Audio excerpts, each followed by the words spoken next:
Welcome everyone, and thank you for joining me today. My name is Daniel. In this session, we are diving deep into one of the most powerful chapters in Think and Grow Rich: organized planning. Every successful achievement begins with a clear desire, but desire alone is not enough to turn desire into results. You must create a plan, a practical, detailed, and actionable plan, and then execute it.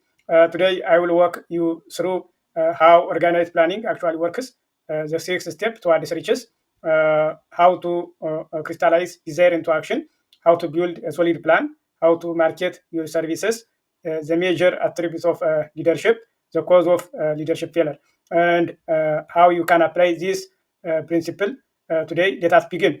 The foundation of organized planning, organization planning, begins with a simple truth: no one succeeds alone. Every great achievement in history, business, science, exploration was done through cooperation, organization, and planning. You must ally yourself with a group of people who can help you carry out your plan. This is what he calls the mastermind group, a team of support, knowledge, and energy that complements your strengths and covers your weakness. Your plan must be flexible, practical, action oriented, rewritable, and continually improved. Success is not created in one moment, it is built through organized steps taken daily. The sixth step toward this reaches before you plan, you must have a clearly defined goal. Here, give us the six steps that turn a desire into riches. Create a definite plan for carrying out your desire and begin immediately, whether you are ready or not. These six steps are the basis for all organized planning because they produce clarity, belief, and direction. The crystallization of desire into action. Desire becomes real through action. Hill teaches that action is the bridge between imagination and achievement. When you crystallize desire into action, your thoughts turn into plans. Your plan turns into behavior. Your behavior turns into results. Many people fail because their desire is strong, but their action is weak.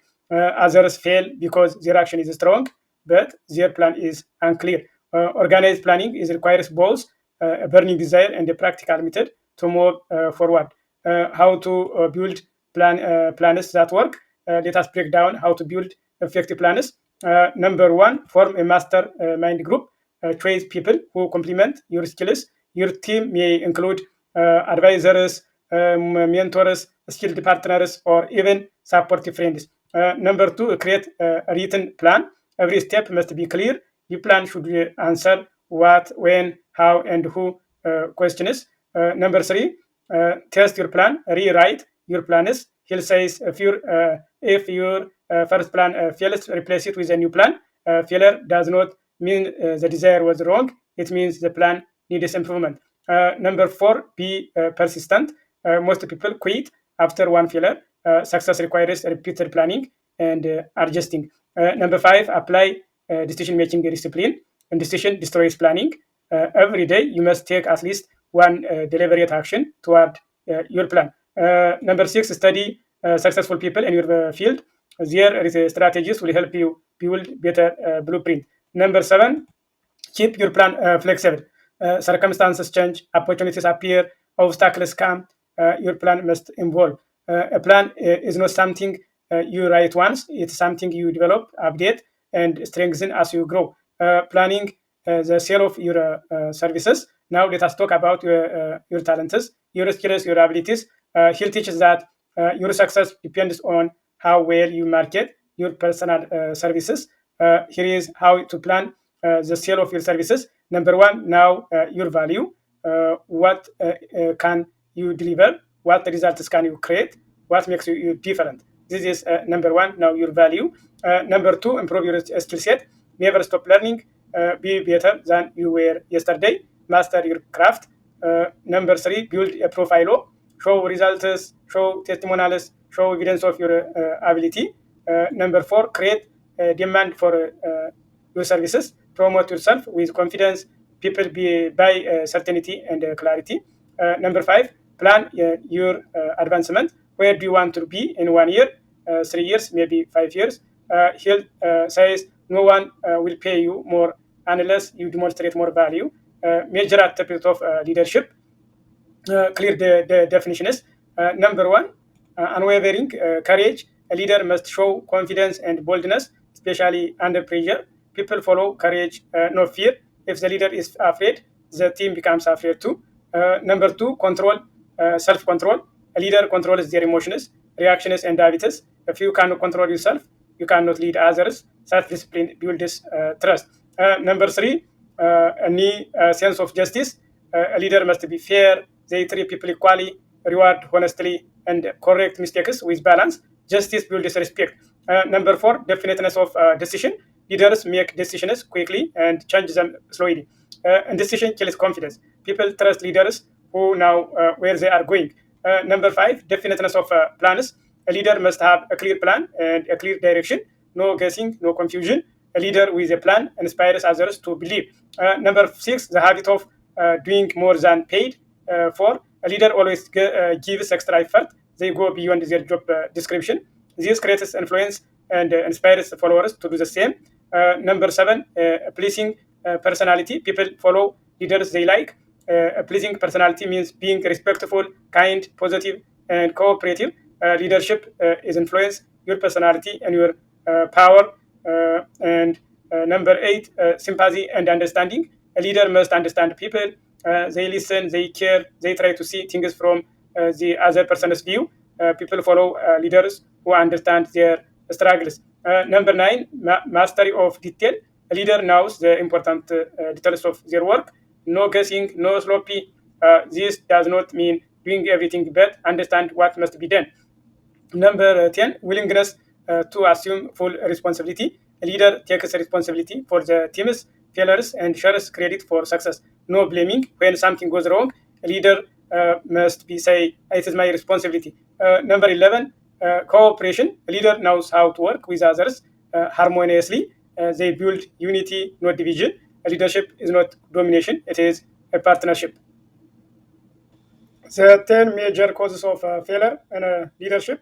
Just as he lists the attributes of leadership, he also lists the reasons the leaders fail. Number one, inability to organize details. A leader must know what is happening.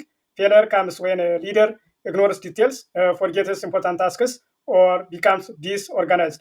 Confusion destroys confidence. Number two, unwillingness to render humble service. A failed leader acts too important to do small tasks. True leaders serve first. If you think certain work is below you, leadership is above you. Number three, expectation of pay for what they know instead of what they do. Leaders fail when they believe knowledge alone deserves a reward.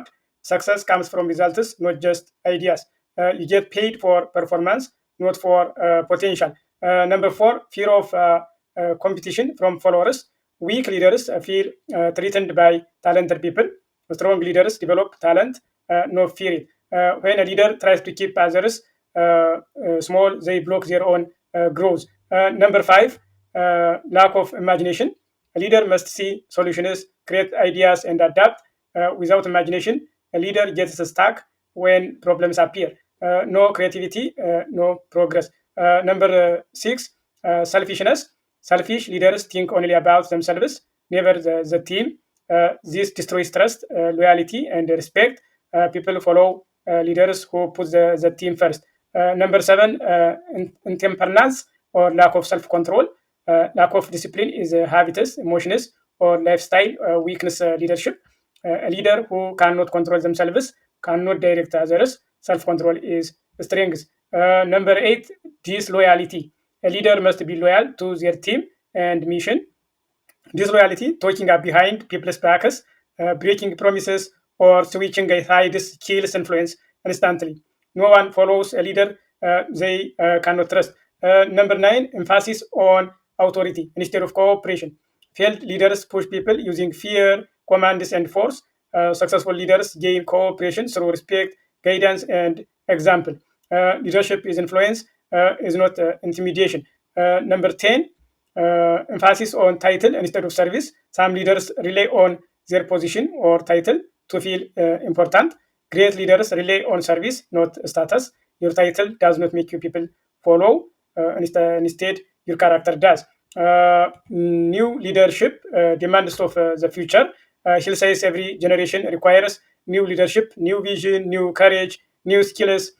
So today, leadership is needed in like technology, health, education, agriculture, innovation, entrepreneurship. Whenever problems exist, new leaders are required, and you can become one of them. How and when an opportunity recommends heals, phrase your position clearly, present your qualification confidently, show how you can solve their problems, create a plan that benefit the employer, use your network and relationships, and people hire solutions, not resume. The media through which service may be marketed to promote your services. You can use websites, online platforms, social media, businesses, professional networking, content creation. The modern world gives countless opportunity to grow. In conclusion, organized planning is the turning point between wishing and achieving. It transforms desire into direction. It builds structure around your dreams. It gives you the blueprint for wealth and leadership. Remember, a goal without a plan is only a wish, but a goal with a plan becomes a path. Thank you for watching. I hope you learned something valuable today. And any idea, comment, you can leave in the comment section. Enjoy the rest of your day. Ciao, ciao.